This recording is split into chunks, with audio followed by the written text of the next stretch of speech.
મનોમંથનના જ્ઞાન મંદિરમાં મેમ તમારો ખૂબ ખૂબ સ્વાગત છે. Thank you. આજે આપણે એવા પ્લાન્ટ વિશે વાત કરવાના છે જેને ઘણા બધા લોકો પ્લાન્ટ તરીકે ગણકારતા પણ નથી. ઘણા બધા લોકો એને એલિયન પ્લાન્ટની કેટેગરીમાં નાખે છે અને ઘણા બધા લોકો એને નેગેટિવ પર્સ્પેક્ટિવથી બી જોડે છે. તો કેક્ટસની આજે આપણે વાત કરીશું અને મારે સૌથી પહેલાં તો એ જાણવું છે કેક્ટસ એટલા જુદા કેમ છે બીજા પ્લાન્ટ્સથી. બીજા પ્લાન્ટ્સમાં આપણે જોઈએ છે લીવ્સ હોય છે, એમના મૂળિયા બહુ ઊંડા હોય છે, અલગ અલગ સ્પીશીઝ હોય છે, એમના ફ્લાવરિંગ કેટેગરીઝ હોય છે, ઘણા બધા કલરફુલ ફ્લાવર્સ આપણે જોઈએ છે, પોલિનેટર્સ એમના હોય છે.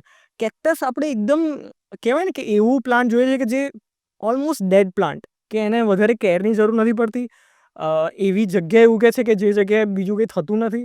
તો આટલા ડિફરન્ટ કેમ છે? એમની ઇવોલ્યુશનરી સ્ટોરી શું રહી છે? કેક્ટસમાં એવું છે, કેક્ટસ એટલે તો સૌથી પહેલા જ્યારે વાત આવે કેક્ટસ નામ પડે એટલે લોકોને એવું થાય કે કાંટાવાળું પ્લાન્ટ. બરોબર. નોર્મલી આપણે એને ગુજરાતમાં એવું કહેતા થોર. બરોબર. થોર તરીકે સમજીએ છીએ. તો કેક્ટસના બી ઘણા બધા એડેપ્ટેશન છે કે બધા કરતાં સાવ અલગ કેમ છે. તો સૌથી પહેલાં તો કેક્ટસમાં એવું છે કે કેક્ટસમાં તમને કાંટા જોવા મળે છે, જ્યારે બીજા બધા પ્લાન્ટ્સમાં તમે લીફ જોતા હોવ છો. તો આ કેક્ટસનું જે કાંટા છે એ જે લીફનું મોડિફાઈડ વર્ઝન છે. ઓકે. અને એ જે કાંટા છે એ શા માટે આ પ્લાન્ટને કાંટા તરીકે, તો એક એને શેડ પૂરો પાડે છે, પછી અન્ય પ્રાણી જે છે શાકાહારી પ્રાણીઓ એનાથી એનું રક્ષણ કરે છે. એટલે એ બીજા પ્લાન્ટ્સથી એક આ રીતે અલગ પડે છે. પછી બીજું છે કેક્ટસ જેવા જે પ્લાન્ટ છે એની અંદર એક ફોટોસિન્થેસિસની અલગ પ્રક્રિયા ચાલતી હોય છે, કેસ્યુલેશિયન એસિડ મેટાબોલિઝમ. એ પ્રક્રિયામાં એવું હોય છે, આ જે બીજા બધા પ્લાન્ટ કરતાં કેક્ટસને અલગ પાડે છે. મોસ્ટલી પ્લાન્ટમાં એવું હોય છે, પ્રકાશ સંશ્લેષણની ક્રિયા કરવા માટે સ્ટોમાટા જે છે એ દિવસે ઓપન થાય છે, જ્યારે કેક્ટસમાં એવું હોય છે કે સ્ટોમાટા જે છે એ રાત્રે ઓપન થાય છે. એ એટલા માટે કેમ કે એનું વોટર લોસ ના થાય. આપણને ખબર છે કે કેક્ટસ જે છે એ ક્યાં ઉગે છે? શુષ્ક વાતાવરણમાં, પછી રણ વિસ્તારમાં. તો ત્યાં જો અગર સ્ટોમાટા જો દિવસે ઓપન થાય તો એનું જે વોટર લોસ થાય એ વધારે પ્રમાણમાં આપણે આને છે ને થોડું બ્રેકડાઉન કરીએ. સ્ટોમેટા બેઝિકલી એક એકદમ નાના માઇક્રોસ્કોપિક હોલ્સ હોય છે જે પ્લાન્ટના લીફ ઉપર હોય કે પછી સ્ટેમ ઉપર હોય, અને એમાંથી પ્લાન્ટનું ઘણું બધું વોટર લોસ થતું હોય.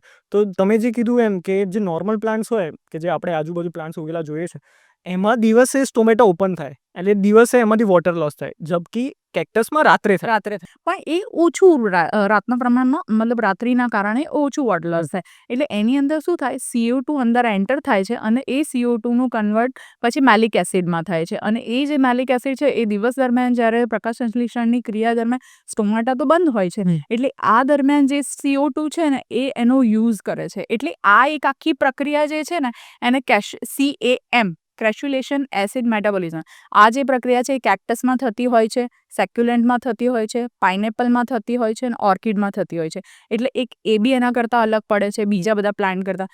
પછી આપણે મોસ્ટલી બીજા પ્લાન્ટ્સમાં જોઈએ છે કે એ લોકોના રૂટ જે છે એ લાંબા હોય છે. બરાબર. કેમ?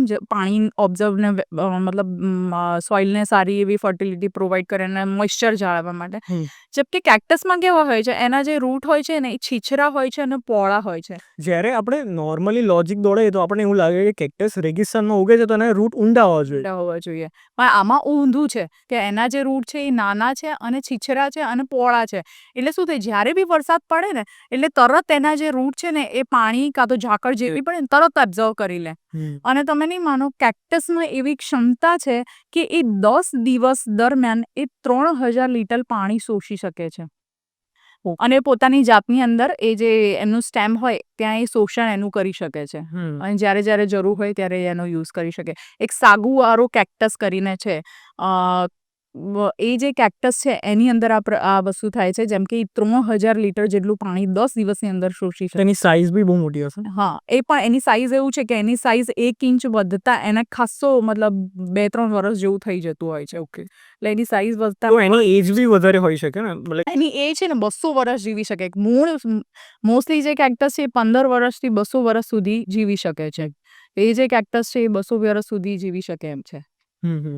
તો મેમ એક બીજા પ્રકારના પ્લાન્ટ્સ બી આપણે જાણીએ છીએ, સક્યુલન્ટ્સ જેના કહેવાય. તો એ કેક્ટસ કરતાં અલગ છે કે એની કેટેગરી સેમ આવે છે? એકચ્યુઅલી જે સેક્યુલન્ટ છે ને, સેક્યુલન્ટ કેક્ટસમાં શું છે, પેલા જે છે એના જે પેલા લીફ હોય છે એની અંદર પાણીનો સ્ટોરેજ કરે છે, એના સ્ટેમમાં પાણીનો સ્ટોરેજ કરે છે. એટલે દરેક કેક્ટસ છે એ સેક્યુલન્ટ કહેવાય છે, પણ દરેક સેક્યુલન્ટ છે એ કેક્ટસ નથી કહેવાતું. ઓકે.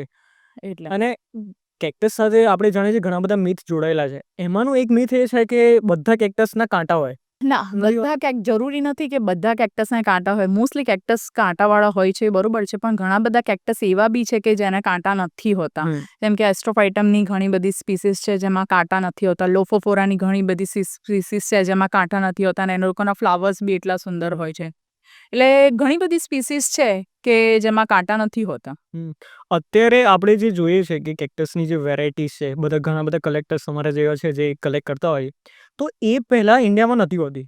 જેમ આપણે આ પોડકાસ્ટના પહેલાં ઓફ ધ રેકોર્ડ ડિસ્કસ કર્યું હતું કે એના પણ અલગ ઓરિજિન્સ છે, એની ઓરિજિન સ્ટોરી છે જોડાયેલી. એ શું સ્ટોરી છે મેં?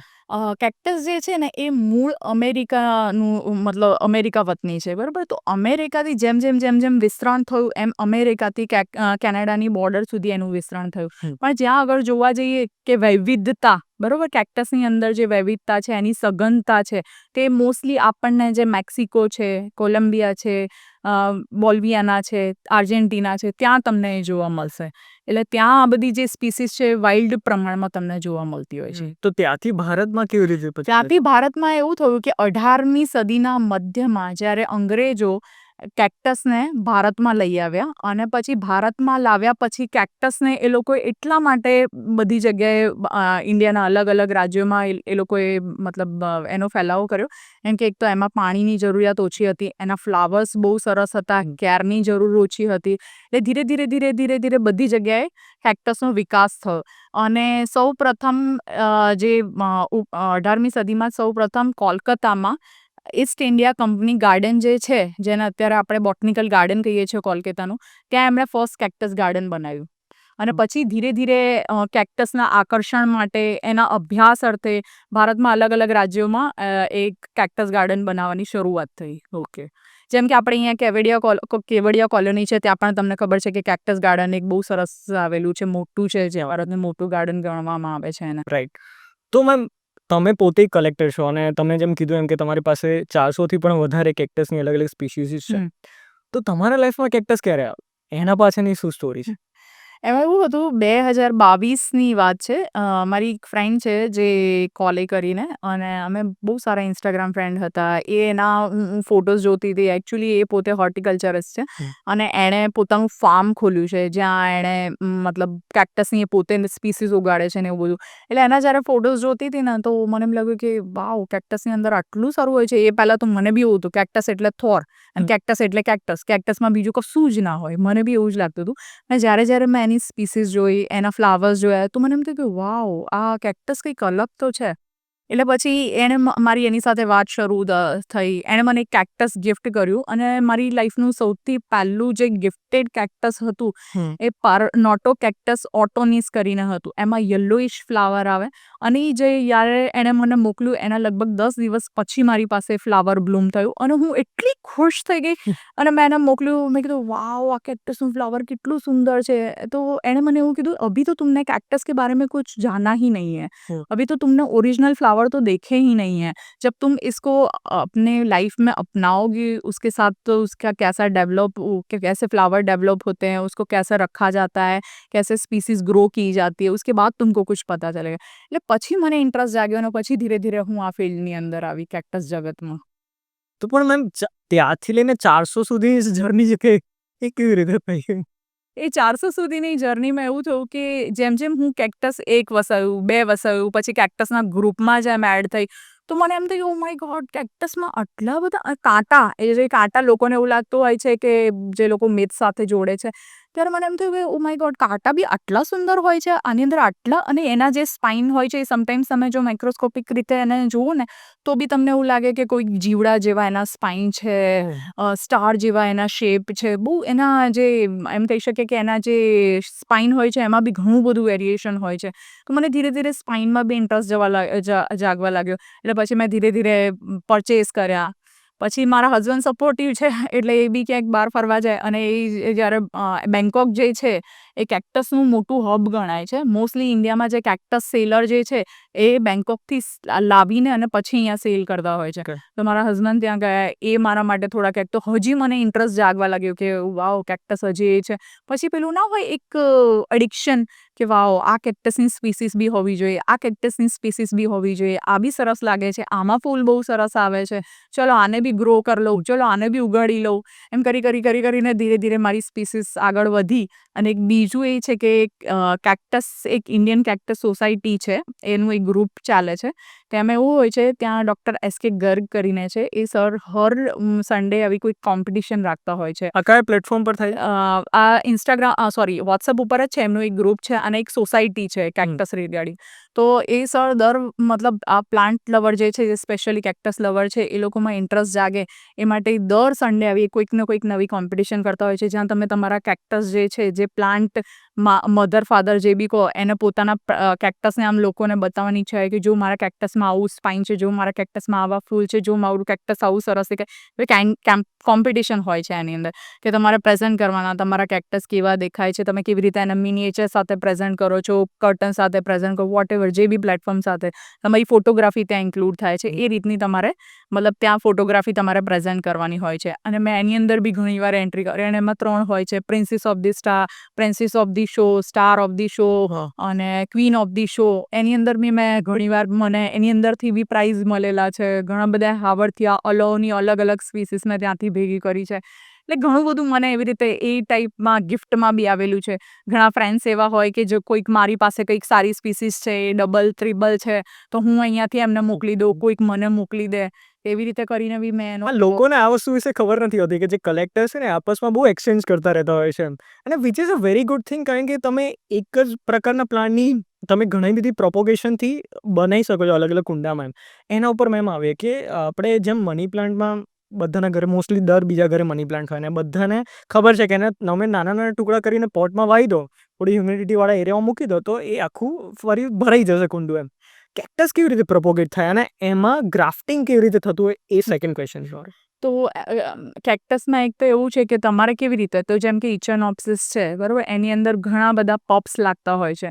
તો એ પપ્સ છે એ તમે મધર પ્લાન્ટથી છૂટા કરીને અને પ્રોપરલી એને સોઇલમાં, એની ડ્રેનેજ સોઇલ હોય છે એમાં એવું હોય કે જ્યારે તમારે આવી રીતે નાના કોઈ પ્લાન્ટ છે એને ગ્રો કરવા હોય તો એનું સોઇલ મીડિયા અલગ હોય છે. એની અંદર તમે એને કરો, પછી એની અંદર રૂટ ડેવલપ થાય અને પછી ધીરે ધીરે એ પ્લાન્ટ એ થાય. પછી બીજું એવું છે, ઓપનશિયા જે છે, એ ઓપનશિયામાં વેજીટેટિવ પ્રોપોગેશન થાય. મતલબ એના જે પેડ હોય છે ઓપનશિયાના, જો તમે એની અંદરથી એ પ્લાન્ટમાંથી છૂટું પાડીને જો તમે સોઇલની અંદર કરો તો એનું બી ડેવલપમેન્ટ થતું હોય છે. એટલે અલગ અલગ. પછી સીડથી બી પ્રોપોગેશન થાય છે, જેમ કે મેં સીડથી બી કેક્ટસ ગ્રો કરેલા છે. તો કેક્ટસમાં સીડ કેવી રીતે આવે? પોલિનેશનથી જે સીડ બને ને, એ પછી સીડ પોડ રેડી થાય. એ સીડ પોડ રેડી થાય પછી સીડ પોડને થોડો સૂકવવામાં આવે, પછી એને ધોઈને એને વ્યવસ્થિત સાફ કરવામાં, પછી એને ફરી સૂકવવામાં આવે, પછી એના માટેની સોઇલ, એનું જે મીડિયા હોય છે એ પ્રિપેર કરવામાં આવે, પછી એની અંદર એ જે આપણા જે સીડ છે એ નાખીને પછી સોઇલને કવર કરીને અને પછી એને તમે એક ગ્રીન હાઉસ ટાઈપનું એક એન્વાયરમેન્ટ પ્રોવાઈડ કરો. મતલબ તમે એને કાં તો બંધ ડબ્બામાં મૂકી દો, અથવા તો પેલી આપણી થેલી છે એને પેક કરીને તમે મૂકી દો. પછી એને મતલબ ઇનડાયરેક્ટ સનલાઇટમાં મૂકવાનું, અને પછી એ ધીરે ધીરે એ જર્મિનેટ થાય. જર્મિનેટ થયા પછીનો જે સ્ટેપ હોય છે એ અગત્યનું છે. જર્મિનેશન સ્ટેપથી જે પછીનું જે આમ પ્રોપર એ જ્યારે પ્લાન્ટ રેડી થાય એ ટાઈમ હોય છે, એ થોડો અગત્યનો હોય છે, અને ત્યારે તમારે સાચવવાની જરૂર હોય છે. બાકી સીડથી બી તમે કેક્ટસ ગ્રો કરી શકતા હો છો. કોઈની મેમ એવી ઈચ્છા હોય કે એમને કેક્ટસ એમની લાઈફનું પહેલું લાવવું છે અને એને ઉછેરવું છે, કે જોવું છે કેવી રીતે એના ફ્લાવરિંગ થતું હોય વગેરે, તો એને સ્ટાર્ટ ક્યાંથી કરવું જોઈએ? Which is the easiest cactus to take care of? મને એવું લાગતું હોય છે કે સૌથી કોઈ એવું વ્યક્તિ છે કે જે નવું છે, જેમ કે હું જ્યારે મારી લાઈફમાં કેક્ટસના વર્લ્ડમાં હું નવી હતી, તો મારા માટે મારી જે ફ્રેન્ડે મને સજેસ્ટ કર્યું, અને મેં આટલા કેક્ટસ માર્યા પછી બી મને આજે ખબર પડી કે ભાઈ, તમે જ્યાં સુધી પ્લાન્ટ, નો ડાઉટ પ્લાન્ટ મળતા હોય છે આપણને દુઃખ થતું જ, પણ તમે એની અંદરથી શીખતા હોવ છો કે એને કેવી રીતે જાળવણી, અને કેવી રીતે એને મતલબ સોઇલ મીડિયા કેવું જોઈએ, એટમોસ્ફિયર કેવું જોઈએ, સનલાઇટ કેવી જોઈએ, મતલબ હ્યુમિડિટી કેવું જોઈએ બધું એ મેટર કરતું હોય છે. ધીમે ધીમે તમે એની ઉપરથી શીખતા જ્યાં સુધી તમે પ્લાન્ટને મારશો નહીં ત્યાં સુધી તમને બી નહીં ખબર પડે કે આ પ્લાન્ટને કેવી રીતે જીવતો રાખવો છે મારે. એકચ્યુઅલી સ્ટાર્ટિંગમાં મને બી એવું હતું કે મરી ગયું 1-2 દિવસ ખાવાનું ના એ થાય પછી ધીરે ધીરે આપણને ખબર પડે કે હા હવે આ પ્લાન્ટ મરી ગયું છે તો એની સાથેનું બીજું સેન્સિટિવ પ્લાન્ટ છે એને મારે કેવી રીતે બચાવવું છે એ ત્યારે જ તમને થશે. જો જ્યાં સુધી પ્લાન્ટ તમારા હાથે નહીં ત્યાં સુધી તમને આઈડિયા જ નહીં હોય જે ડેલિકેટ પ્લાન્ટ છે એને તમે કેવી રીતે સાચવી શકો. એમ કે આ જે છે શુષ્ક એન્વાયરમેન્ટમાં થાય છે એટલે ઇઝીલી ગ્રોથ. પણ કેક્ટસમાં બી એવું છે ઘણા સોફ્ટ કેક્ટસ હોય છે જેને ઇનડાયરેક્ટ સનલાઇટની જરૂર હોય છે. બહુ પાણી ના જોઈએ, વધારે સનલાઇટ ના જોઈએ, બહુ એકદમ વરસાદ આવે તો એને ના થઈ શકે. ઘણી બધી વસ્તુ આની અંદર મેટર કરતી હોય છે. એટલે જો તમે ફર્સ્ટ કેક્ટસ લવર હોય ને તમારે કરવું હોય તો મેં મામેલારિયાની જે સ્પીસીસ હોય છે તમે ઘણી બધી મામેલારિયાની સ્પીસીસ છે જેમ કે ફિશ હુક કેક્ટસ જે કહે છે એને મામેલારિયા બેન ફ્લાવરિંગ હોય છે. એ ફ્લાવરી હોય છે, યલો કલરનું ફ્લાવર હોય છે, બહુ ઇઝી ગ્રો હોય છે, રફ એન્ડ ટફ હોય છે. ગમે તેટલો વરસાદ પડે ઉનાળુ હોય એનો કોઈ જ ફરક નથી પડતો. એ બહુ ઇઝીલી અને એનું પ્રોપોગેશન બહુ ઇઝીલી થતું હોય છે અને બહુ ઇઝીલી એનો ગ્રોથ થતો હોય છે અને એના ફ્લાવર બી બહુ સુંદર હોય છે. એટલે જો ફર્સ્ટ કોઈ બી લવર હોય કેક્ટસ અને એને ગ્રો કરવું હોય એઝ અ કેક્ટસ લવર તો મને એવું લાગે છે એના માટે મામેલારિયા બેનેકી સૌથી સારું છે. અને મામેલારીની સ્પીસીસના જેટલા બી પ્લાન્ટ છે એ બહુ હાર્ડી હોય છે અને ઇઝીલી ગ્રો થઈ જાય એવા હોય. ઇન જનરલ મેમ તમારે કેવું હોય કે કેક્ટસની કેર વિશે તમારે ટિપ્સ આપવી હોય તો તમારે શું કહેશો તમે? સૌથી પહેલા કેક્ટસની જે કેરમાં એવું હોય છે કે એની વેલ ડ્રેનેજ સોઇલ હોવી જોઈએ. જ્યાં સુધી વેલ ડ્રેનેજ સોઇલ નહીં હોય ને તમારા કેક્ટસ મરશે જ. અને તમે કીધું કે અલગ પ્રકારની સોઇલ હોય છે તો એ ક્યાં મળે? અલગ પ્રકારની સોઇલમાં એવું હોય છે આપણને ખબર છે કે કેક્ટસ જે છે એ શુષ્ક અર્ધ શુષ્ક જેવા જે રણ પ્રદેશ જાય છે. એટલે હવે આપણી જે નોર્મલ ગાર્ડન સોઇલ હશે એ એને નહીં ચાલે. તો એના માટે કેવી સોઇલ રહેશે? Sandy soil. એટલે જે આપણે પેલી કપચીમાં જે યુઝ કરતા હોઈએ છીએ એ સોઇલ. અને હા મોઇશ્ચર માટે આપણી જે ગાર્ડન સોઇલ છે એ જો થોડીક એડ કરીને આપણે કરી શકીએ તો તમે અને એની અંદર વર્મી કમ્પોઝ એડ કરીને તમે એ કરી શકો. એ સોઇલ પ્રિપેર કરવા જો તમારે પર્સન્ટેજ વાઇઝ બોલવું હોય તો કેટલા પર્સન્ટ? તો પર્સન્ટેજ વાઇઝ હું મારા અનુસાર હું જે હિસાબથી કહું ને તો હું 60% સેન્ડી સોઇલ લેતી હોઉં છું અને 30% કે 20% જે છે ગાર્ડન સોઇલ લેતી હોઉં છું અને બીજું વર્મી કમ્પોઝ એડ કરતી હોઉં છું. એટલે એ રીતે તમે કરી શકો. બાકી બહાર જે છે એ સિન્ડર જે છે ને જે કોલસાનું જે પેલું માઇલ્સમાંથી જે આવતું હોય છે એનું રેડી થયેલું એ બી તમે જો એની અંદર ગ્રો કરો ને તો બી તમારા કેક્ટસ બહુ સારી રીતે ગ્રો કરતા હોય છે. અને મોસ્ટલી કેક્ટસ લવર હોય છે જેને એવું હોય કે બહુ ઝડપી મારે ફ્લાવર્સ લાવવા છે અને બહુ સારી એરેશન વાળી જોઈએ છે તો એ લોકો સિન્ડર છે એનો યુઝ કરતા હોય છે. કેક્ટસના ફર્ટિલાઇઝર્સ બી અલગ હોય છે? હા કેક્ટસમાં એવું હોય છે કે એને નાઇટ્રોજન વાળું જે ફર્ટિલાઇઝર છે એ નથી જોઈતું હોય છે. NPKમાં N0 હોય ને એ જોઈએ. તમે સીવીડ કરીને જે આવે છે ને ફર્ટિલાઇઝર એ બી તમે એને આપી શકો છો. બીજું વર્મી કમ્પોઝ એના માટે સારું છે. પછી એક લીફ મોલ્ડમાં બી બહુ સારું થતું હોય છે કેક્ટસ. પણ પાછું એવું છે ગુજરાત માટે અલગ છે ક્લાઇમેટ માટેનું. પછી આ જેમ કે ચેન્નઈને જે છે સાઉથવાળા એ લોકોનું અલગ છે.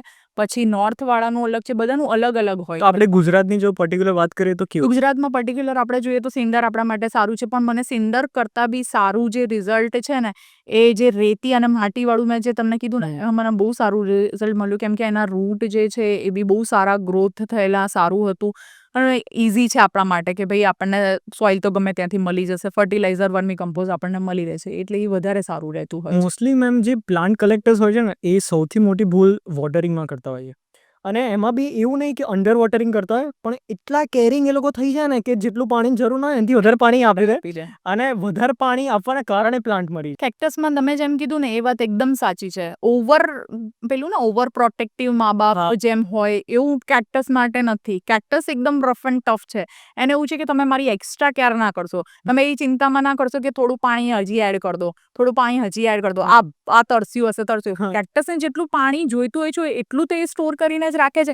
એનાથી 2 દિવસ મોડા તમે પાણી આપશો તો એને કશું નથી થવાનું. એ થોડું શ્રિંક થશે. એનાથી વધારે કશું જ નહીં થાય. એવી ભાગ્યે જ.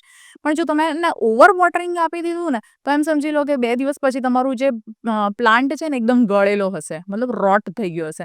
એટલે એના માટે કેક્ટસની જે સોઇલ છે ને એ મતલબ એમ કહી શકાય કે બહુ ઇઝીલી મતલબ ડ્રાય થઈ જાય અને એકદમ જ્યારે ડ્રાય થઈ જાય ને એની સોઇલ ત્યારે જ તમારે એને પાણી આપવું જોઈએ. એરેશન એની અંદર સારું હોવું જોઈએ એવી સોઇલ તમારે પસંદ કરવી જોઈએ અને પાણી સુકાઈ જાય પછી તમે એને પાણી આપો. વર્સ્ટ કેસમાં મેમ ઓવર વોટરિંગ થઈ ગયું તો શું કરવાનું?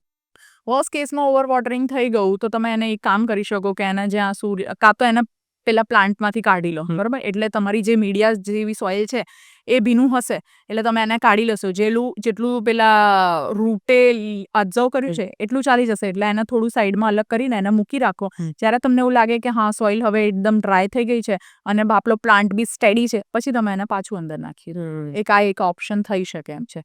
બાકી જો એકદમ રોટ થવાની કોઈ બી એક પર્ટિક્યુલર ભાગમાં અગર જો રોટ થવાની શરૂ થઈ ગઈ તો તમારી પાસે ત્યારે એક બીજો ઓપ્શન એ બચતો હોય છે. પ્લાન્ટ ઉપર ડિપેન્ડ કરે છે કે કોલ્યુમેટર પ્લાન્ટ છે કે ગ્લોબ્યુલર પ્લાન્ટ છે, ગોળ છે, લાંબુ છે, કેવું છે. તો જે હિસ્સો એનો રોટ થયેલો ત્યાંથી તમે કટ મારો, પછી એની અંદર ફંજીસાઇડ હોય છે, સાફ કરીને એક આવે છે. અમે જે કેક્ટસ લવર છે એનો ઉપયોગ કરતા હોય. એ સાફ કરીને જે ફંજીસાઇડ છે ને એને તમે એની ઉપર લગાવી દો અને એને એકદમ ડ્રાય થવા મૂકી દો. બરોબર, ડ્રાય થઈ ગયા પછી તમે એની અંદર શું કરો, જે રૂટ હોર્મોન હોય છે ને એનું એક કોટિંગ કરી દો અને પછી એને તમે સોઇલની અંદર નવી સોઇલની અંદર તમે એને કરી દો. ત્યાંથી બની શકે કે નવું બેબી નીકળે, પોસિબિલિટી છે એકદમ છે. મારી સાથે થયેલું છે. હું મોસ્ટલી પ્લાન્ટમાં એવું કરતી હોઉં છું, કેમ કે ઓબ્વિયસલી આટલા બધા પ્લાન્ટ છે, ઘણીવાર કે આપણી ક્યારે ના બી થઈ શકતી હોય તો એ ટાઈમે એવું રોટ થઈ જાય તો શું કરી શકીએ. તો બસ એ હિસ્સો કાઢી દેવાનો, ત્યાં આપણે સાફ જે છે ફંજીસાઇડ એ લગાવી દેવાનું. 5 દિવસ કે 6 દિવસ એને ડ્રાય કરવા મૂકી રાખવાનું અને પછી એની ઉપર જે રૂટ હોર્મોન છે એ લગાવીને અને પછી એને 1-2 દિવસ રહેવા દો અને પછી તમે કરી દો. અને સૌથી વધારે જો તમારો પ્લાન્ટ કોઈ છે જેની અંદર રૂટ જ નથી, હવે તમારે રૂટ લાવવા છે તો તમે શું કરશો? મેં જે તમને સોઇલ કીધી એ આ રૂટ માટે નહીં ચાલે, કેમ કે એમાં તો ગાર્ડન સોઇલ બી મિક્સ છે. તો એ ટાઈમે તમારે શું કરવાની, બહાર જે પેલી કપચી હોય છે ને, કપચી એ એમને લઈ આવવાની, એને ચાળવાની નહીં. મેં પેલામાં જે કીધી હતી ને સોઇલનું જે મીડિયા હતું એની અંદર તમારે ચાળેલી માટી જોઈશે, રેતી જોઈશે. આ જેમ કે હવે કોઈક રૂટ છે જ નહીં તમારી પાસે, તમને એમ થાય કે હવે રૂટ આને ડેવલપ કરવા છે, કેવી રીતે કરીશું?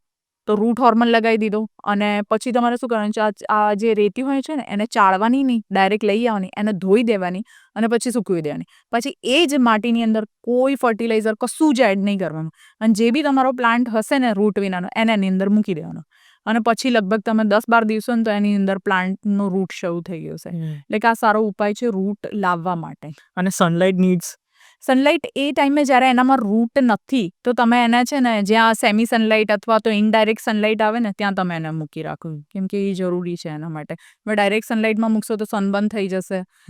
એટલે અને ફૂલી ગ્રોન જે હોય કેક્ટસ એની કેટલી નીડ્સ હોય સનલાઇટની? એને તમે જો સવારની જે 10 વાગ્યાથી સનલાઇટ હોય ને એ સાંજના 4 વાગ્યા સુધી હોય એ એટલું થ્રાઇવ કરી શકે, મતલબ એટલું કરી એને શકે. ફૂલ સન જોઈએ યુઝ્યુઅલી? હા, ફૂલ સનમાં રાખો, પણ પછી એ જોવું પડે.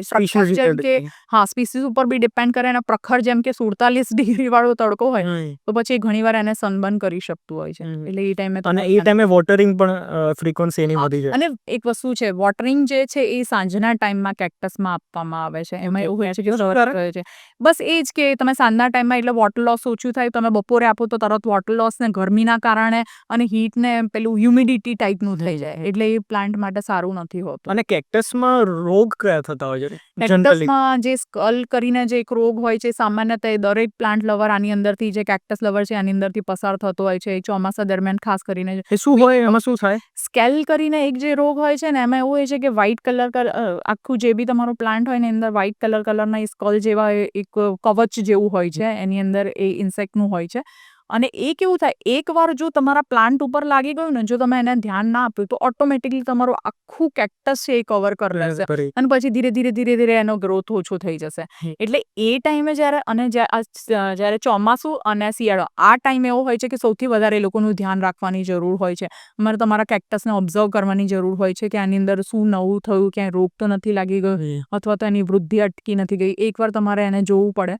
અને જો આ સ્કેલ કરીને જે રોગ હોય જો એ લાગ્યો હોય તો પછી તમારે એને દૂર કરવો જરૂરી છે. તમારી જે સોઇલમાં તમે જે મીડિયામાં મૂક્યું હોય કેક્ટસ એના ત્યાંથી રિમૂવ કરીને એને ધોઈને વ્યવસ્થિત એ જે સ્કલવાળો પોર્શન છે ત્યાં સેનિટાઈઝર, આલ્કોહોલ કે સ્પિરિટથી સાફ કરીને, રૂથી સાફ કરીને કે બ્રશથી સાફ કરીને એને અલગ રાખવામાં આવે છે થોડો ટાઈમ માટે. અને તમે જે સોઇલ મીડિયાને જે હતું એને સિવાયનું અલગ એક નવું સોઇલ મીડિયાને એ બધું રેડી કરીને અને પછી કેક્ટસ એની અંદર ગ્રો કરવામાં આવે છે. એક પ્લાન્ટમાંથી બીજા પ્લાન્ટમાં સ્પ્રેડ થઈ શકે બહુ ઈઝી. અને આવે કેવી રીતે? જસ્ટ એ બસ આ હવામાંથી રેન્ડમલી એનાથી થતું હોય છે. અને એક રોગમાં જો અગર તમારે એક પ્લાન્ટમાં લાગ્યો છે તો ઓટોમેટિકલી એ બીજામાં થવાનું જ છે. અને ફાસ્ટ સ્પ્રેડ થતો હોય છે.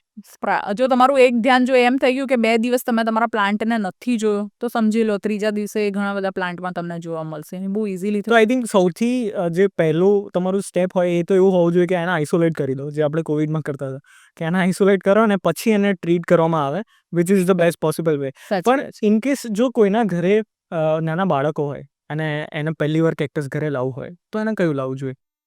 તો જેમ કે તમે એના માટે લોફોફોરા કરીને જે છે તમે એ લાવી શકો, એસ્ટ્રોફાઇટમ છે તમે એ લાવી શકો. એના જે છે એ મતલબ એમાં કાંટા નથી હોતા એટલે એ ઇઝીલી તમારા ઘરે રહી શકે છે. પછી તમે લિથોપ્સ લાવી શકો છો, અલગ અલગ સેક્યુલન્સ છે જે કાંટા વિનાના જે સેક્યુલન્ટ જે આપણે નોર્મલી એચીબીરિયા છે તમે એ કરી શકો છો.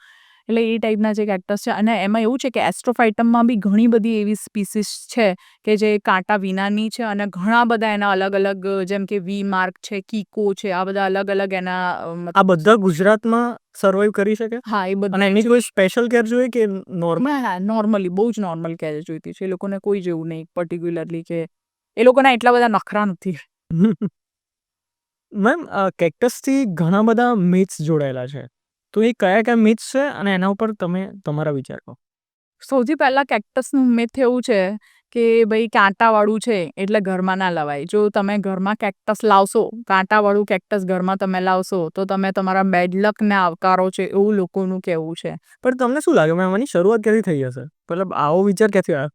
હવે જો આમાં એવું છે કે આપણે બહુ બધી વસ્તુઓમાં માનતા હોઈએ છીએ કે ભાઈ કોઈ કે એ ટ્રેડિશનલી નહીં જેમ કે એક પેલું ચાલી જતું હોય છે ટ્રેન્ડિંગ, બસ એકે કીધું કે આવું આ લાવવાથી આવું થાય છે, આ લાવવાથી આવું થાય છે, ઘરમાં લાવશો તો ખરાબ થશે ને તમારું પનોતી બેસશે ને તમને કંઈ ખરાબ થઈ જશે ને તમારી ઘરમાં આવી દુર્ગતિ થશે વોટ એવર. એ પછી એક ડર લાગવા લાગે છે લોકોમાં કે અચ્છા આવું આવું હોય છે આ પ્લાન્ટ. એટલે ઘણા લોકો તો હોય છે લાયા પછી બી ઘરમાંથી કાઢી મૂકતા હોય છે. સાવ અવોઇડ કરે એમ. કેમ કે લોકો એવું વિચારતા હોય છે કે ખરેખરમાં આવું લાવવાથી આ પ્લાન્ટ લાવવાથી આટલું બધું નુકસાન થાય છે. તો અગર જો લોકોનું સાંભળીને એવું કરવા વાળા હોય તો ઘણા લોકો એમ જ થાય યાર આવું થશે તો એના કરતાં રાખીએ શું કરવાનું, કાઢી મૂકીએ બહાર. એટલે એક આ મિથ સાથે જોડાયેલું છે. પણ એમાં બી એવું છે કે લોકો એવું કહેતા હોય છે કે ઘરમાં કેક્ટસ લાવવાથી એ બરબાદીને નોતરે છે, એવું લોકોના મતલબ એવી મિથ છે. અને એમાં જે ફેંગશુઈના અમુક જગ્યાએ એવું પણ બોલેલું છે કે આ ફેંગશુઈ વિશે તમે થોડી માહિતી આપો, બધાને નહીં ખ્યાલ હોય. એમાં એવું છે કે કેક્ટસ જે છે ને એ યુરોપમાં છે એ લગભગ 16મી સદીમાં એ ડિસ્કવર થયું અને 17મી સદીમાં ચાઇનામાં, બરાબર. આપણે અહીંયા 18મી સદીની આસપાસ એ થયું. હવે જ્યારે ફેંગશુઈ છે એ 3000 વર્ષ પૂર્વે એની બધી વાતો છે કે ભાઈ ફેંગશુઈમાં જે નિયમો છે ને એ બધું છે. અને જ્યારે વાસ્તુ છે 4થી સદી અને 6ઠી સદીમાં. જો વાસ્તુ અને ફેંગશુઈ જો આટલા ટાઈમ પહેલાં શોધાયું હોય અને કેક્ટસ પછી આવ્યું હોય તે કેવી રીતે એકબીજા સાથે કનેક્ટેડ હોય? મતલબ એક આ વિચાર યુઝ્યુઅલી વાસ્તુ સાથે લોકો કનેક્ટ કરતા હોય છે નેગેટિવ એનર્જી. એ જ ફેંગશુઈમાં એવા બધા બી મેં વાંચેલું છે એની અંદર કે જે આ કેક્ટસ જે કાંટાવાળા જે પ્લાન્ટ હોય છે ને જે કેક્ટસ કહે છે જેને, એને જો તમે તમારા ઘરની બારી પાસે રાખો ને તો ઘરમાં એન્ટર થતી નેગેટિવિટી જે હોય છે ને એને દૂર કરે છે અને ઘરનું રક્ષણ કરે છે. આવું બી એક છે. આજકાલ જે ટ્રેન્ડમાં આવ્યું છે ઘણા બધા ઇન્સ્ટાગ્રામ પોસ્ટમાં તમે જોશો કે ભાઈ ઘરે તમે સ્નેક પ્લાન્ટ રાખી લો કે પછી લકી બાંબુ રાખી લો કે પછી બોસ્ટન ફર્ન રાખી લો તો તમારું વાસ્તુ સરખું થઈ જશે, પોઝિટિવ એનર્જી આવશે વગેરે વગેરે. પણ વાસ્તુ જેમ તમે કીધું કે આજથી 2000-3000 વર્ષ પહેલાં એની શરૂઆત થઈ હતી, એની શોધ થઈ હતી. અને જે આ બધા જે મોડર્ન પ્લાન્ટ્સ છે, સ્નેક પ્લાન્ટ લઈ લો, બોસ્ટન ફર્ન લઈ લો, એ બધા ભારતમાં આવ્યા મતલબ વાઇલ્ડ સ્પીસીસ હશે પણ જ્યારે એમને ડોમેસ્ટિકેટ તમે કરીને તમે તમારા ઘરમાં લાયા એમાં મને નથી લાગતું કે 100-200 વર્ષથી વધારે એનો જૂનો કોઈ ઇતિહાસ રહ્યો હોય. તો પછી એનું કનેક્શન વાસ્તુ સાથે કેવી રીતે થયું? બસ એ ટ્રેન્ડિંગ થઈ ગયું છે. ટ્રેન્ડિંગ અને આમાં એવું આપણે કહેવાય ને કે નર્સરીવાળાનો કે જે ગ્રોવર છે ને એમનો એક કમર્શિયલ આસ્પેક્ટ પણ છે. બિકોઝ તમે જોજો એવા જ પ્લાન્ટ સિલેક્ટ કરવામાં આવ્યા છે કે જે ઇઝી ટુ ટેક કેર હોય. જે ટ્રેન્ડિંગ ચાલી રહ્યું છે એમાં બસ આપણે બી હવે જોડાવાનું છે. એ સ્નેક પ્લાન્ટ લઈએ એમના ત્યાં હવે ઓક્સિજનની વર્ષા થવાની છે ભાઈ, એટલે આપણે બી આપણા ઘરે તો લાવવું જ પડશે. કેમ કે એ બાજુવાળા લઈ આવ્યા છે એટલે આપણે બી આપણા ઘરે તો જોઈશે જ ને. એક દેખાદેખી છે, ટ્રેન્ડિંગ છે, એ બધી વસ્તુ આની અંદર બહુ માયને રાખવી હોય. બીજા મેમ કોઈ મિથ જોડાયેલા છે? તો એની પહેલાં હું તમને એમ કહીશ કે જો તમને કાંટાવાળા ઘરમાં લાવવાથી જો તમારે દુર્ગતિ નોતરે એવું જો એવી વાયકાઓ ચાલી રહી છે અથવા દંતકથા જો છે તો પછી મને એવું લાગે છે તમારે ઘરમાં ગુલાબ બી ના રાખવું જોઈએ, કુંવરપાઠું બી ના રાખવું. કુંવારપાઠું બી ના રાખવું જોઈએ. કેમ કુંવારપાઠું સ્કિન માટે જરૂરી છે એટલે તમે એને રાખો. ગુલાબ સરસ સુંદર ફૂલ આપે છે એટલે તમે એને રાખો છો. તો ભેદભાવ. હા આ ભેદભાવ થયો ને કેક્ટસ સાથે. એટલે એક આ બી એ છે. અને જેમ કે આજકાલ બહુ જ તમે મોસ્ટલી ઇન્સ્ટાગ્રામની કે ક્યાંય બી કોઈ ટ્રેન્ડિંગ રીલ કે કંઈ બી એવું હોય ને તો તમને એક ખાસ કરીને એક ફ્લાવર જોવા મળી રહ્યું હશે, બ્રહ્મકમલ. બરોબર, એ જે બ્રહ્મકમલ છે ને એ કેક્ટસનું જે એ ફ્લાવર છે, બરોબર. તો પછી તમે તો એની પૂજા બી કરતા હો, બરોબર. રાત્રે ફૂલ ખીલે એટલે તમે બધાને ભેગા કરતા હોય છો. જો અમારા ઘરે તો 12 વર્ષે ફૂલ ખીલ્યું, તમને ખબર છે, એક જ વાર ફૂલ ખીલે. આ બી એક ખોટી માન્યતા છે કે ભાઈ 12 વર્ષે. અને ઓરિજિનલ બ્રહ્મકમલ તો છે બી નહીં. ઓરિજિનલ બ્રહ્મકમલ છે એ ઉત્તરાખંડ ને એ સાઈડ જોવા મળતું હોય છે. બસ આને બ્રહ્મકમલ એ એપીફાઇલમ છે. એટલે તમે એ બી કેક્ટસનું રૂપ છે, ત્યારે તો તમે એને ઘરમાં રાખો છો. તો આટલું બધું બસ કાંટાવાળા છે એની સાથે ને આના આટલો બધો ભેદભાવ કેમ, મને એ નથી ખબર પડતી લોકો. મેમ આનો જે કમર્શિયલ આસ્પેક્ટ છે ને એનું હું એક બીજું એક્ઝામ્પલ તમને આપું. મને બોન્સાઈઝ બહુ ગમે. બોન્સાઈનો બેઝિકલી કોન્સેપ્ટ શું છે કે તમે મોટું જે ઝાડ હોય, ઓરિજિનલ ટ્રી જે નેચરમાં મોટું ઝાડ હોય, એને તમે મિનિએચરાઇઝ કરી નાખો. એની ટેકનિક છે આખી, બરાબર. લોકો શું કરે, જેડ પ્લાન્ટ વિશે તમને ખબર હશે, ઇન્સ્ટાગ્રામ પર હવે બહુ કોમન થઈ ગયું. બહુ લિટરલી જેડ પ્લાન્ટ એ ઇટસેલ્ફ નાનું જ પ્લાન્ટ હોય છે, બરાબર. બસ ખાલી એનો લુક બોન્સાઈ જેવો હોય. ચલો કોઈ નર્સરીમાં જેડ પ્લાન્ટ બોન્સાઈ તરીકે એવું નામ આપીને એના વેચે ને એ રીતે છેતરતા હોય તો આપણે સમજીએ કે ચલો ખોટું કરે. બોન્સાઈના એક્ઝિબિશનમાં જેડ પ્લાન્ટને બોન્સાઈના નામે વેચે છે. લિટરલી મતલબ તમે બોલા આટલો મોટો સ્કેમ. અને બોન્સાઈ ગ્રો કરતા યર્સ લાગી જાય. આપણા પાસે આપણા કોક દેશોમાં એવા છે બોન્સાઈ જે 500 1000 વર્ષ જૂના છે. અને એની અટમોસ્ટ કેર જોઈએ એમ. તમે એમાં તમે ગીવ અપ ના કરી શકો. Every single day you have to be there. જબકી jade plant is very a kind of succulent જેવો છે, બરાબર. સિરિયસલી. તો એને એટલે કે કેર બી નથી. એટલે અગેન આમાં કમર્શિયલ આસ્પેક્ટ કે આની વધારે કી કેર નથી, બરાબર. જેડ પ્લાન્ટ દેખાય છે ટ્રી જેવો તો એને બોન્સાઈના નામે વેચી સારો આવે છે. હા, તો બોન્સાઈના નામે એને વેચી નાખ્યો. બોન્સાઈના એક્ઝિબિશનમાં આઈ ડોન્ટ એક્સપેક્ટ ધીસ એમ કે આવી છેતરપિંડી છે.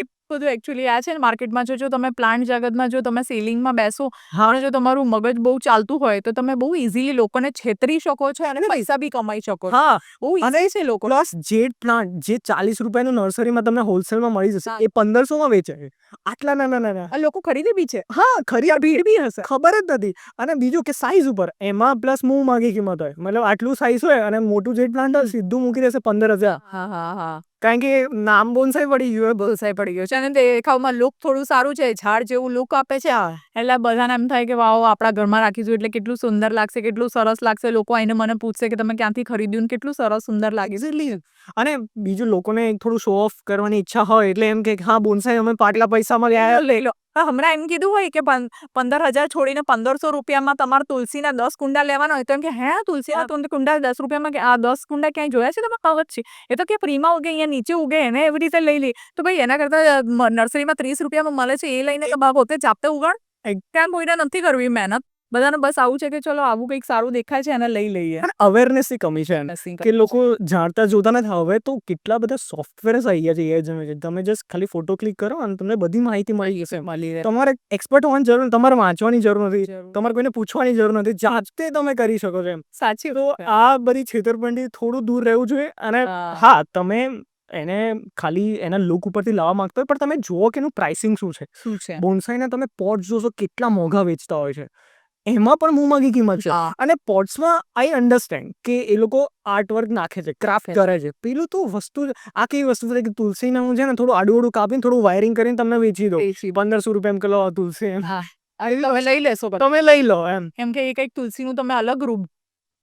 એક્ઝેક્ટલી. લોકોની બધાની પોતાની પેલી માઇન્ડસેટ ને એવું હોય જે એમ કે ભાઈ આ કરવાથી કંઈક સારું થશે, એટલે બહુ સારું લાગશે મારા ઘરમાં.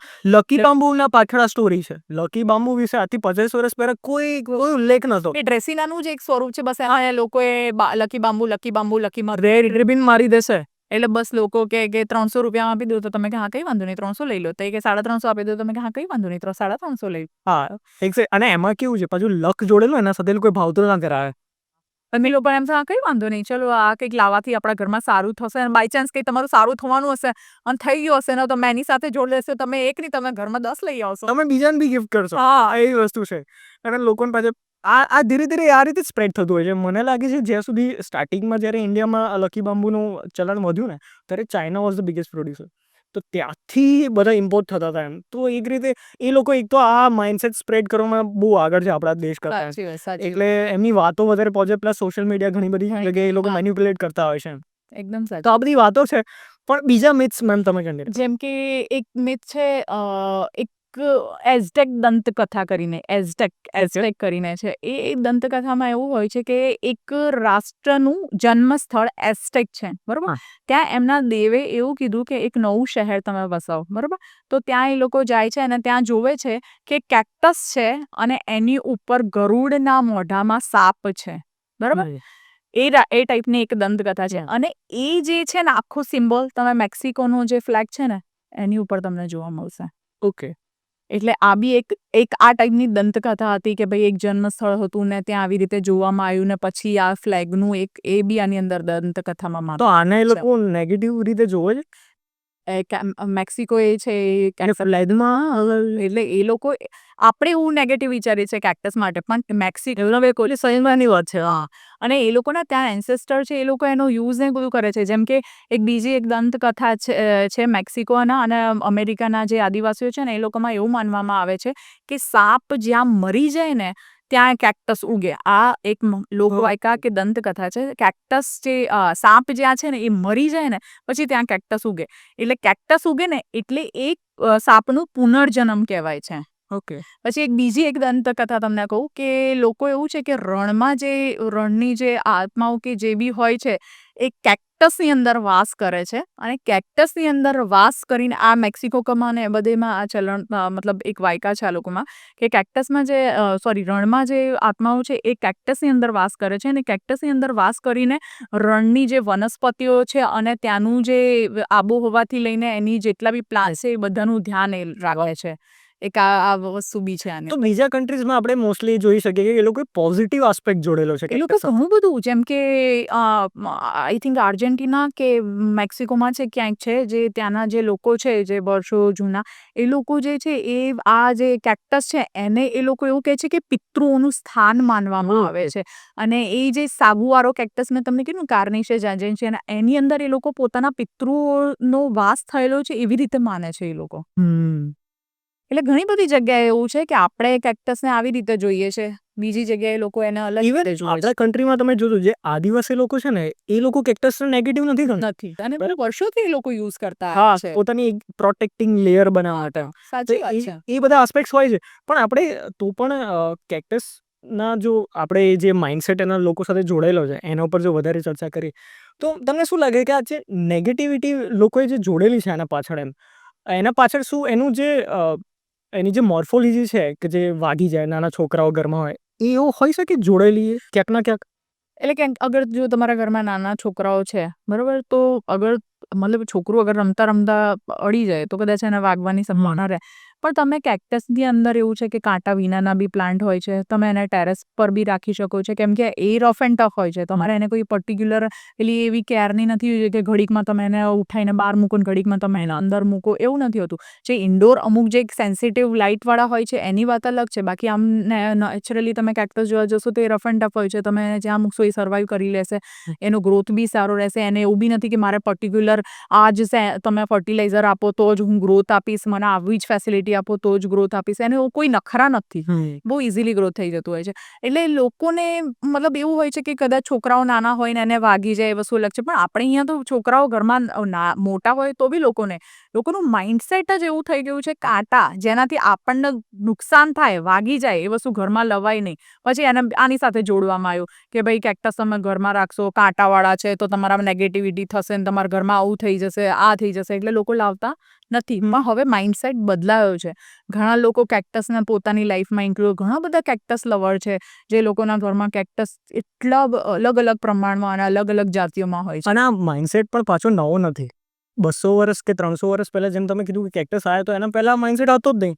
એવું નથી કે આ જેમ કે આપણે પીપળાની વાત કરીએ કે બનિયન ટ્રીની વાત કરીએ, બધા આપણે માઇથોલોજી સાથે કનેક્ટેડ બરાબર. તો એનું કંઈક એક આખી વેલ્યુ છે, એની આખી હિસ્ટ્રીમાં એના ઉલ્લેખ જોવા મળે છે. કેક્ટસનો તો કોઈ ઉલ્લેખ બી જોવા નથી મળતા. નવું જે છે એમાં પણ જ્યારે બ્રિટિશર્સ લાયા હશે ત્યારે તો આને ના પોઝિટિવ કે ના નેગેટિવ રીતે જોવામાં આવે છે. જસ્ટ એઝ અ પ્લાન્ટ જોવામાં આવે છે કે નવું લાયા લોકો એમ. એ લોકોમાં તો એકચ્યુઅલી એ જ્યાંથી લઈને આવ્યા ત્યાં તો એ લોકોમાં ટ્રેડિશનલી એ લોકો યુઝ કરતા હતા. અને એ લોકો માટે તો એવું એ લોકો આપણી જેમ આપણને કેક્ટસના કાંટા છે એ લોકોને એવું કંઈ હતું જ નહીં. એ લોકો માટે તો આકર્ષણનો વિષય હતો ને એવું હતું કે ભાઈ એને ઓછા પાણીની જરૂર છે, બહુ સારા સુંદર ફ્લાવર્સ, એટલે કેક્ટસના ફ્લાવર બહુ સુંદર હોય છે એટલે એ લોકોને તો બહુ ઓછી કેરમાં આટલા સુંદર ફ્લાવર મળી રહે છે, એના સ્પાઇન આટલા સરસ હોય છે એટલે એ લોકો માટે તો આકર્ષણનું કેન્દ્ર હતું જ. અને ધીરે ધીરે પછી ઓલ ઓવર ઇન્ડિયામાં બી એ પછી ડેવલપ થયું. અને જ્યારે ઇન્ડિયન્સની હું વાત કરું તો જ્યારે ઇન્ડિયામાં લાવ્યા છે, ઇન્ડિયન્સ માટે તો આખું નવું જ પ્લાન્ટ છે ને. તો એ લોકોએ તો ના આને નેગેટિવલી જોયું છે કે ના પોઝિટિવલી જોયું છે, જસ્ટ એઝ ન્યૂ સ્પીસીઝ જોયું હશે ને. એના થોડા વર્ષો પછી આ જે નેગેટિવ આસ્પેક્ટ છે એ જોડાયો એના સાથે. તમારા ફેવરેટ ટોપ 3 કેક્ટસ કયા છે? I know this is very hard to choose કારણ કે those are all like your babies, but તો ભી એકચ્યુઅલી મને જો ચૂઝ કરવામાં આવે ને તો મને સૌથી વધારે કોઈક આમ એમ હોય ને અટ્રેક્શન, તો મને આજકાલ કહી શકું કે મને છે ને ઇચેનોપ્સિસ એક જીનસ છે જે વાઇલ્ડ જીનસ છે. એની અંદર જે કેક્ટસના ફ્લાવર્સ હોય છે બહુ સુંદર. હા, એવું છે, સ્પાઇની છે એકદમ, અને મતલબ તમે એને આમ ખુલ્લા હાથે પકડો તો તમને કાંટા એકદમ એ થઈ જતો, પણ એના જે ફ્લાવર્સ હોય છે એ આકર્ષણનું કેન્દ્ર હોય છે. બહુ જ વાઇબ્રન્ટ કલરના ફ્લાવર્સ એની અંદર છે. ફ્લાવરની સાઇઝ આટલી મોટી હોય છે, બહુ સુંદર હોય છે. એટલે મારા માટે ઇચેનોપ્સિસ છે. ક્યારે ફ્લાવર કરે? એ છે ને એનું ફ્લાવરિંગ શરૂ થાય છે આપણે અહીંયા છે ને આપણા ગુજરાતની સ્પેશિયલી વાત કરું ને, એ એપ્રિલ પછી શરૂ થાય છે અને એ લગભગ આપણે અહીંયા સપ્ટેમ્બર સુધી રહે છે, સપ્ટેમ્બરથી ઓક્ટોબર સુધી. ઓકે. અને મોસ્ટલી ઇન્ડિયામાં એ માર્ચથી શરૂ થઈ જાય છે તો સપ્ટેમ્બર ઓક્ટોબર સુધી રહે છે. એકવાર બ્લૂમ થાય પછી કેટલા સમય સુધી રહે? એ છે ને મોસ્ટલી ઇચેનોપ્સિસમાં એવું હોય છે, એ નોક્ટર્નસ છે એટલે રાત્રે બ્લૂમ થાય છે. રાત્રે 10 વાગે તો વ્હાઇટ ફ્લાવર્સ હશે? ના, વ્હાઇટ કલરફુલ હોય? બહુ જ સુંદર રેડ કલર, બ્રાઇટ રાણી કલર જે હોય છે એ એકદમ મિક્સ કલર, તમને એટ્રેક્શન લાગે કે વાવ, આટલા સુંદર ફ્લાવર કેક્ટસમાં હોઈ શકે. મતલબ મેં મારી લાઈફમાં, મને એવું લાગે છે કેક્ટસથી સુંદર ફ્લાવર મેં મારી લાઈફમાં આજ સુધી નથી જોયું. એટલા સુંદર ફ્લાવર્સ હોય છે. ઇચેનોપ્સિસ છે, લોબુવિયા છે, એસ્ટ્રોફાઇટમ છે, આ બધા જે કેક્ટસ છે એ ખરેખરમાં આમ એક આકર્ષણનું કેન્દ્ર હોય છે. જો તમને એવું લાગતું હોય ને કે તમને એમ થાય કે આ કાંટાળામાં શું હશે, ખબર નહીં લોકોને કેમ, તો એક કામ કરજો, ગૂગલ ઉપર ઇચેનોપ્સિસના ફ્લાવર સર્ચ કરજો, કાં લોબુવિયાના ફ્લાવર સર્ચ કરજો, એસ્ટ્રોફાઇટમના ફ્લાવર સર્ચ કરજો, તમે ઓટોમેટિકલી કેક્ટસના પ્રેમમાં પડી જશો. પછી તમને એવું થશે ભલે કાંટાવાળું છે, ઘરે તો લાવવું જ પડશે હવે. જો એઝ અ કલેક્ટર હું તમને પૂછું કે તમારી શું આદત છે, એવું કોઈ કેક્ટસ હોય કે જેને કેરિંગ નીડની જરૂર બહુ વધારે પડતી હોય, તમને એવા ગમે કે તમને ઓછી કેરવાળા ગમે? કારણ કે મારું પર્સનલ પ્રેફરન્સ એવો કે જેને વધારે જોઈએ ને મને એ વધારે, એ હું ચેલેન્જ તરીકે લઉં કે આને તો હું ગળીને રહીશ, આનો તો ફ્લાવર લાઈન રહીશ. તમારું કેવું છે? આમાં એવું હતું જ્યારે સ્ટાર્ટિંગમાં મેં જ્યારે કેક્ટસ કલેક્ટ કરવાનું શરૂઆત કરી તો મને તો એવું જ હતું કે જે ફ્લાવર સારા હોય, પછી ધીમે ધીમે ઇન્ટરેસ્ટ જાગ્યો, ના આવી બહુ સરસ છે, ભલે એમાં ફ્લાવર ઓછું આવે, નાનું આવે કે જે બી હોય, એના સ્પાઇન બહુ સારા છે એટલે મારે આ કેક્ટસ જોઈએ. પછી એકવાર કેવું થાય, પ્લાન્ટ તમે મધર ફાધર બની જાઓ ને પ્લાન્ટના કે કેક્ટસના જે બી, પછી તમને કેવું થાય તમારા માટે છે ને બધા બેબીઝ સરખા. બધા સારા. પછી તમને એવું થાય કે વધારે કેર વાળું હશે ને તો બી તમારે એની કેર તો કરવી જ પડશે. અને તમે જો એની કેર નહીં કરો ને તો તમને અંદરથી ખૂંચશે, આની કેર મેં કેમ ના કરી, એને કેરની જરૂર છે, મારે એની કેર કરવી જ પડશે. અને જે ઇઝીલી હોય એમાં તો વાંધો નથી, એ તો બહુ ઇઝીલી સર્વાઈવ કરે, પણ હા એની બી દેખરેખ રાખવી પડતી હોય છે. પણ જે આપણને એવું લાગે કે ભાઈ આપણું બાળક નબળું છે અહીંયા ઉપર, તો ફોકસ એની ઉપર આપણે વધારે કરતા હોઈએ છીએ. એવું સેમ પ્લાન્ટ મધર અને ફાધર જે હોય છે એ લોકો માટે હોય છે, અને એ લોકો માટે બધા સરખા હોય છે એ ટાઈમે, કે ભાઈ અમારા બધા છોકરાઓ સરખા જ છે મારા માટે. તો એવું આપણને ખાલી એવું હોય છે કે પ્લાન્ટને બસ એના લીફ આવ્યા, એના ફૂલ આવ્યા, પણ એકચ્યુઅલી એનું અંદરનું ઓર્ગેનિઝમ શું છે એ આપણે જોતા જ નથી. એની અંદર શું નવું ડેવલપમેન્ટ હોય છે આપણે જોતા જ નથી. બસ આપણને ખાલી એક ફૂલ આવવામાં ઇન્ટરેસ્ટ હોય, એનું એક મોટું પત્તું આવી જાય એની અંદર એમાં વધારે ઇન્ટરેસ્ટ હોય છે. આપણે એકચ્યુઅલી એની અંદર શું પ્રક્રિયા ચાલતી હોય છે એ તો ઘણી વાર ઓબ્ઝર્વ કરતા જ નથી, અને ખરેખર એ જ ઇન્ટરેસ્ટિંગ હોય છે. તમારી પાસે જ્યારે ત્યારે કાર્નિવોરસ પ્લાન્ટ્સ પણ હતા, એની સ્પીસીસ, એના વિશે થોડી માહિતી આપો. મારી પાસે ડ્રોસેરા હતું અને નેપેન્થસ હતું એ ટાઈમે. ડ્રોસેરામાં બી એક હાઇબ્રિડ, મતલબ એક બે સ્પીસીસ હતી મારી પાસે. અને મેં જ્યારે સેલર પાસેથી લીધું હતું એટલે લગભગ માર્ચના કેવા ટાઈમમાં લીધું હતું. મારી પાસે સર્વાઈવ બી સારી રીતે થયું. અને પછી એવું થયું કે કોઈક રીઝનના કારણે મારે બહાર જવાનું થયું અને હું કોઈકને આપીને ગઈ ને સર્વાઈવ ના થઈ શકે એ પછી. પણ બાકી જ્યાં સુધી હતા ત્યાં સુધી મારી સાથે બહુ જ સારી રીતે સર્વાઈવ થયા અને એનો ગ્રોથ બી બહુ સારો હતો. તમારા ઘરે જો વધારે માખીઓ હોય ને કે વધારે મચ્છર થતા હોય ને, I think that's a very good. એટલે લોકો એને રાખી શકે કેમ કે ત્યાં એનો બેનિફિટ એ લોકોને એકદમ સમક્ષ દેખાય છે. ભાઈ આ માખી મચ્છર આપણા ઘરમાં બહુ છે તો આ ભાઈ આ પ્લાન્ટ એવો છે કે માખી મચ્છરને ખાઈ જશે. હા તો આપણા ઘર આને લાવવું જ પડે ઘર. હા, કેમ કે ભાઈ આપણામાં બેનિફિટ છે એ દેખાઈ આવે છે આ નરી આંખે દેખાય છે દેખાય. એટલા માટે એટલે લોકો ત્યાં ખરીદશે. પિક્ચર પ્લાન્ટમાં સર્વે કરે આપણા ઘરે. પિક્ચર પ્લાન્ટ સર્વાઈવ કરે છે પણ બસ પિક્ચર પ્લાન્ટમાં એવું હોય છે સ્પાઇગ્નમ અને જે પરલાઇટ હોય છે એનું કોમ્બિનેશન કરીને અને પછી પિક્ચર પ્લાન્ટ અને એને જે પાણી હોય છે ને એ વરસાદનું પાણી અથવા તો આપણું જે આરોનું પાણી હોય છે ને એ જ જોઈતું હોય છે અને એના પર્ટિક્યુલર 8 થી 10 કલાકની જે ગ્રોઈંગ લાઇટ હોય છે ને એની અંદર એ ડેવલપ થતું હોય છે. તમે ઓર્કિડ્સ ગ્રો કરેલા છે? હા મેં ઓર્કિડ બી ગ્રો કરેલા છે. તમને શું લાગે છે મોસ્ટલી ઘણા બધા લોકો ઓર્કિડ્સ લાવે છે ને પણ ઘરે સુકાઈ જાય છે કાં તો પછી ફ્લાવર નથી થતા. મોસ્ટ કોમન મિસ્ટેક્સ લોકો શું કરતા હોય? એકચ્યુઅલી છે ને ઓર્કિડ આપણા માટે જેમ કે આપણી ખાસ કરીને સાપુતારાની એ સાઈડ નહીં જવાથી આપણે જે અમદાવાદ છે ગાંધીનગર છે એ બધી જગ્યાએ છે ને કેવું છે ગરમી એક તો પ્રખર પડે 45-47 એને એક મોઇશ્ચરની જરૂર હોય છે બરાબર કે ભાઈ તમારે એમાં હોય છે થડ સાથે તમે એને બાંધીને અથવા તો કોલસો છે એ બધું જે એનું મિક્સચર હોય એની અંદર રાખીને પીસીસ એની અંદર રાખીને તમે ગ્રો કરો મોઇશ્ચર આપો તમે એનો ફર્ટિલાઇઝરનો ટાઈમિંગ હોય છે એ દરમિયાન તમે એને ફર્ટિલાઇઝર પ્રોવાઈડ કરો એ બધી વસ્તુની જરૂર હોય છે અને મોસ્ટલી એવું હોય છે કે જે સ્પીસીસ હોય છે એને તમે જેમ કે વાંદો કરીને જે એક સ્પીસીસ છે હું એનું નામ ભૂલી ગઈ છે ને એવું છે થડ સાથે તમે બાંધીને અને પછી એને પ્રોવાઈડ કરો તો એ જલ્દી ગ્રોથ થતું હોય છે એમ બધાનું અલગ અલગ હોય છે એ જ્યારે આપણે પ્રોવાઈડ નથી કરી શકતા એના પ્રોપર ટેકનિકથી તો એ ઘણીવાર નથી સર્વાઈવ કરી શકતા પણ એને મોઇશ્ચરની જરૂર હોય છે. તો એ એવું પ્લાન્ટ છે કે જેને તમે જ્યારે બહુ સારા એવા એક્સપર્ટ થઈ જાઓ પ્લાન્ટ કેરમાં ત્યારે તમે લાવી શકો કારણ કે એને સ્પેશિયલ કેર જોઈતી હોય છે. સ્પેશિયલ એને સૌથી વધારે હ્યુમિડિટી છે મોઇશ્ચર છે એના માટે સૌથી વધારે જરૂરી છે.